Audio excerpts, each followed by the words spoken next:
What is up, New Beginnings Church? Happy Wednesday morning to you, and welcome to this devotion through the Gospel of Luke. We are in Luke chapter 11. We're going to start with verse number 37. Let's dive in. It says, when Jesus had finished speaking, a Pharisee invited him to come and eat with him. So he went in and reclined at the table. But the Pharisee was surprised because he noticed that Jesus did not first wash before the meal. And then the Lord said in response, "Now then, you Pharisees, you clean the outside of the cup and dish, but inside you are full of greed and wickedness.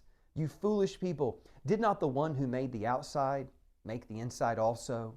But now as for what is inside of you, well, be generous to the poor and everything will be clean for you. And woe to you Pharisees, because you give God a tenth of your mint, rue, and all other kinds of garden herbs, but you neglect justice and the love of God. You should have practiced the latter without leaving the former undone. And woe to you Pharisees, because you love the most important seats in the synagogues and respectful greetings in the marketplaces.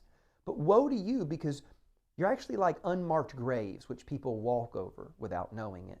And then one of the experts in the law was like, "Teacher, when you say these things, you insult us." And Jesus replied, "And you experts in the law, woe to you too, because you load people down with burdens they can hardly carry, and you yourselves will not lift one finger to help them." Whew! You know, Jesus in the earlier portions of Luke's gospel already had a woe moment, right? Where he was rebuking the religious leaders of his day saying, "Woe." So a couple big observations here. Like when you say the word woe, I always think of like those old Westerns, you know, the horse is headed to the cliff. And before he gets to the cliff, you know, the cowboy's trying to like pull those reins. And what do they all say? Whoa. And so I'm sure that there's not a cowboy exegesis to this word in Greek and Hebrew, but I still get that image of like, whoa, pump the brakes, stop. You're headed over a cliff. If you don't stop, danger is ahead. Woe to you. And he gives them, it's such an interesting thing because the whole story begins with, "Hey, Jesus, you didn't wash your hands. You got to wash your hands. Why are you not washing your hands?" And he plays on this idea. He uses this as a metaphor to say, hey, you guys really seem to care about the outward cleanliness, but you do not seem to pay attention at all to actual inward holiness. And so he goes on to list all these things. For example, he goes, you tithe off of your spice garden. And that's good. You should do that. Tithing is good. Tithing is an incredible principle for them. It was a law even. And so he goes, you should. But to tithe and have this outward, no, I can outwardly measure that this is a 10% of this, this, and this. But what about your heart? He goes, you don't even care about justice. You don't care about the love of God. Like if you tithe off of everything you have, but you treat people like garbage, you've missed the point. So don't have, this is the real call to all of us as Christians, is this, whoa. Am I constantly focused on these outward kind of virtue signals that tell everybody I'm religious and holy and spiritual and Christian? Or do I really care about the inward condition of my heart? Like what's going on in my heart? Because he earlier, remember he said this, hey, if you just take care of the poor, if you just go feed the poor and love the poor, that would cleanse your heart.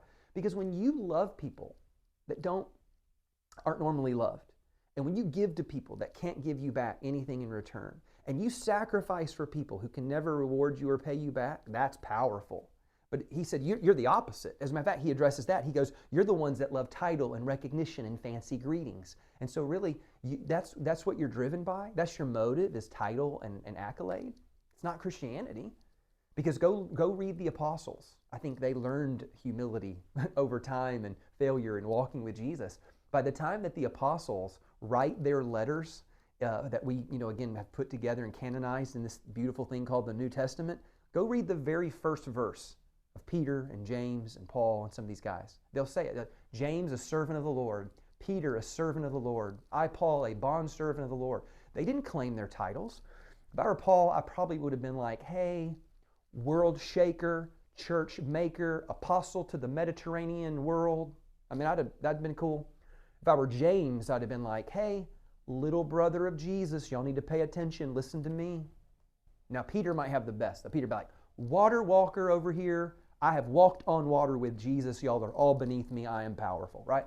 And they don't do it. They don't go after the title. And I've always talked about this with like young leaders. If I ever saw a young leader who I felt like was a little bit title driven, that made me nervous.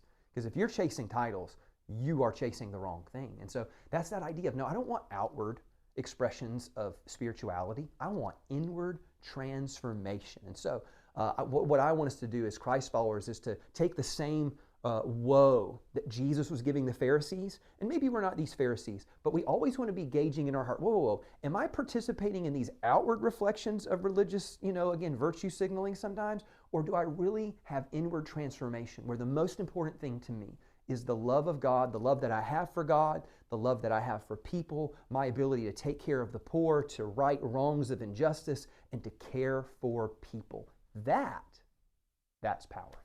Church, I love you so much. God bless you. Have an amazing day, and I'll see you tomorrow.